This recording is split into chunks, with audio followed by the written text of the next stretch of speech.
We're going to get to Chauncey's story in just a minute. We apologize for that, but this is a chase. You can clearly see a number of officers following that pickup truck. This is in East Houston, I understand. Southeast Houston, Southeast Houston. Not exactly sure of the location at this point, but you can see there a long line of police cars, lights flashing that appear to be following that pickup truck, really at a pretty slow speed considering.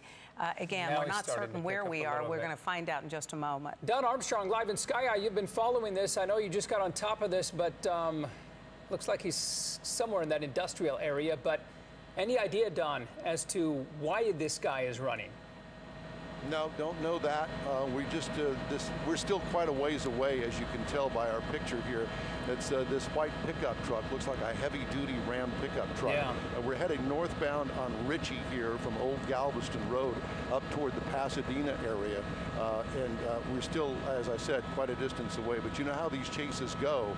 I have not seen them run any red lights yet, but they're going at a, well, shall we say, a reasonable rate of speed. At least they're not doing 60 or 70, but they are going at a pretty good clip, and they've got a whole trail of police officers, Houston police, chasing them this afternoon. Yeah, plenty of police right behind, and you know what's going to make this especially dangerous as well, Don, is that all of those wet roads out there, you can clearly see they're a little damp in places, and with that rain as well falling, you know, if this guy starts taking corners really, really fast, especially in a pickup, he might be losing control of it, and we certainly hope that doesn't happen. But here he comes up. Okay, now he's going into a busy intersection. Wow, he just narrowly missed that car there. Barely. Yeah, and you can see now he's running into some traffic. Of course, this is rush hour, and you would expect a lot of cars out there, but he is flying through there. It looks like some of the police officers are now a little bit ways behind him, so he seems to have picked up speed. Is that right, Don? Yeah, it does appear that way, and he did run through that red light back there at that last intersection. So he's definitely on the run from Houston police this afternoon. We don't know what started this. We do know that it started just about 10 minutes ago, so we're early on into this chase. Let's hope and keep our fingers crossed that this ends peacefully as we cross another intersection there. But you did notice that he did slow down as he went through there, Art, with the wet streets, as you mentioned. You know, it's just so dangerous. We know how these things end, Don. We've just seen so many of them, and especially you have someone just driving out of control, way over the speed limit, passing stop signs or stop lights, and then driving. And fortunately, he's not driving through a residential area, but look at him on the other side of the road. Wrong side of the road, exactly. Other side of the road, just zooming right past all of those intersections. I'm glad he's more in an industrial. Well, now he's not in an industrial. No, it looks like he's moved into a neighborhood. Yeah, this is clearly residential now. And it always makes you wonder when they decide to go into residential neighborhoods or these areas that they know, so that they know the streets. But at this point, the police right on his tail there. So again, he is weaving around cars there. Most of those are parked, fortunately. But you can see people pulling over. They clearly hear the sirens and see the lights and decide to get out of the way, which is very wise.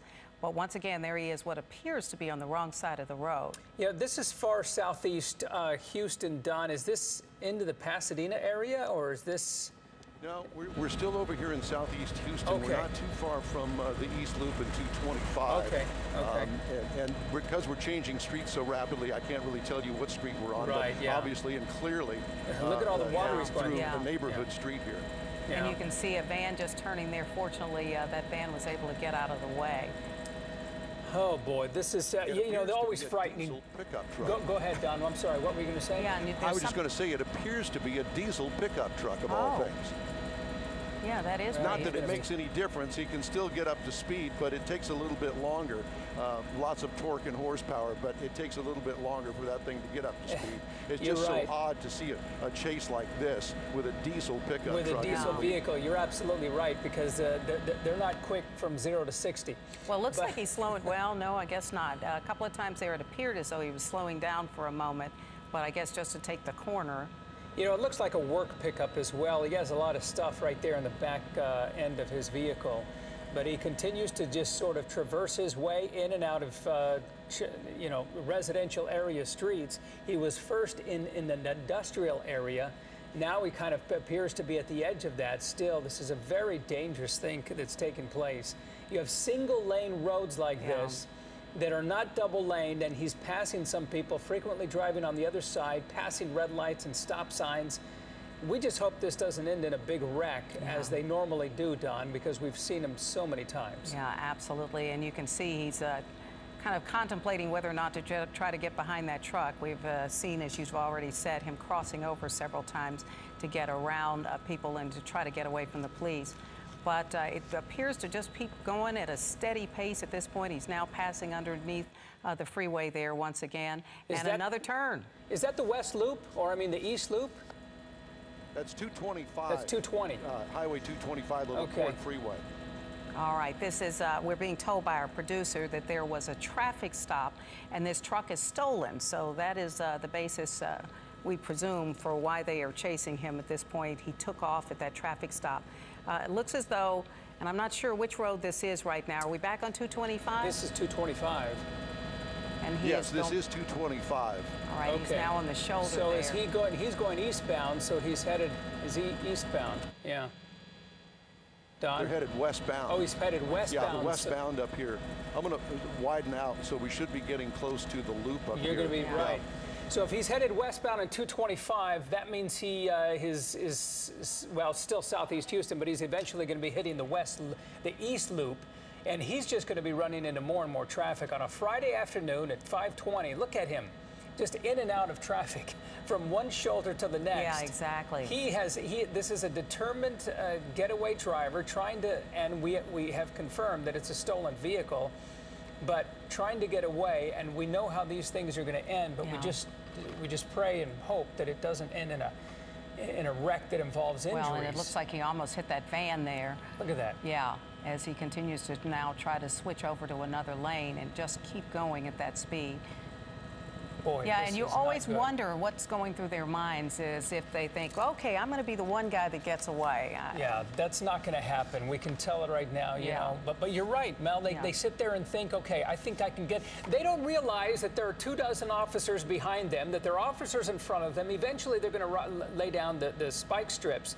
And Don, there are helicopters above as well. So everyone's watching this guy, and yet he thinks, okay, I'm going to get away. I'm going to be the one. What kind of absurdity is that?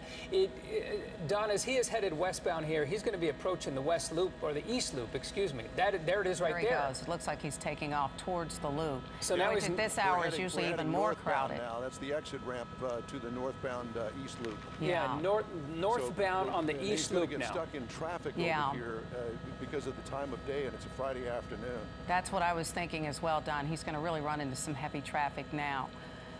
Elisa Rivas, I believe, is here and is going to take a look at some of the traffic there. We're going to grab her in just a moment as we continue to watch this truck really moving along. Yeah, look at that. But the East Loop is, at least when you're headed northbound on the East Loop at this hour, it's not going to be as crowded, and clearly it's not, because he is pushing along a speed of at least 80 miles an hour. If everyone's going 65, 70, and he's passing some of those vehicles almost as if they're standing still. He's a pretty good clip there. How fast are you going, Don?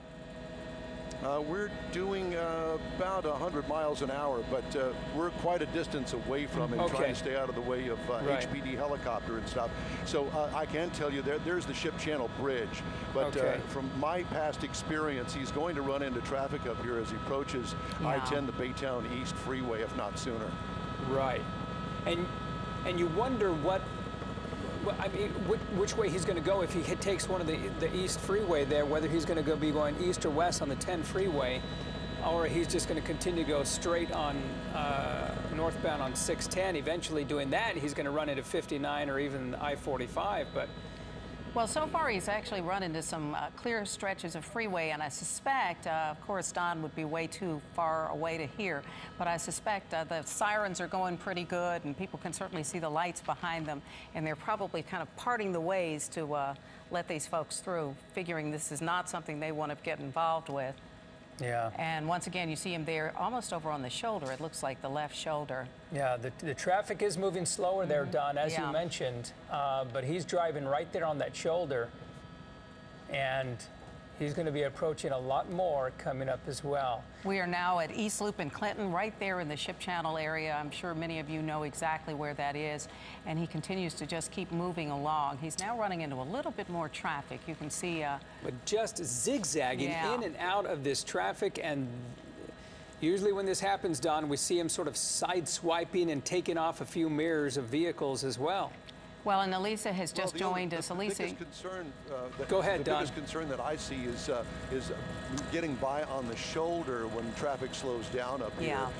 If people are pulled over on the shoulder, then I think that this would come to a pretty quick end. But let's just we have to see how this plays out. Well, and once again, you could see him sort of squeezing his way between those cars, and he continues to veer in and out of traffic, trying to avoid some of the other cars there.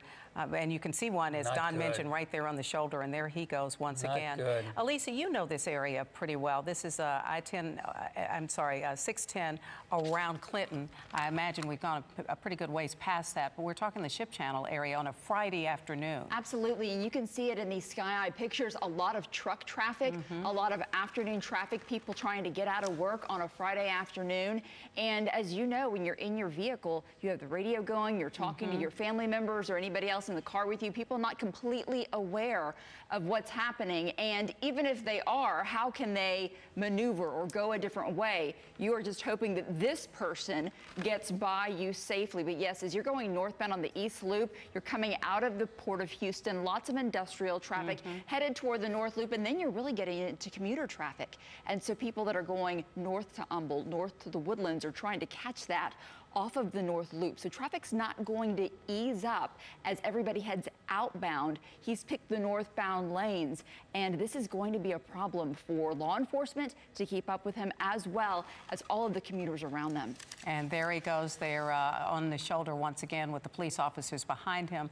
I'm imagining they have not been able to get anybody in front of him to throw out spike strips. Yeah, that's kind of difficult during this rush hour traffic. But to update everyone and those of you who have just joined us, watching a high-speed chase. It began about 20 minutes ago. This white pickup, which is stolen, has been on the run. There are just a couple of dozen officers behind him chasing him. He has been weaving in and out of traffic, just narrowly missing so many vehicles, going at a really fast clip now, as you can see, right there on the East Loop, headed northbound. So he's going to be approaching I-10 here, if he hasn't already.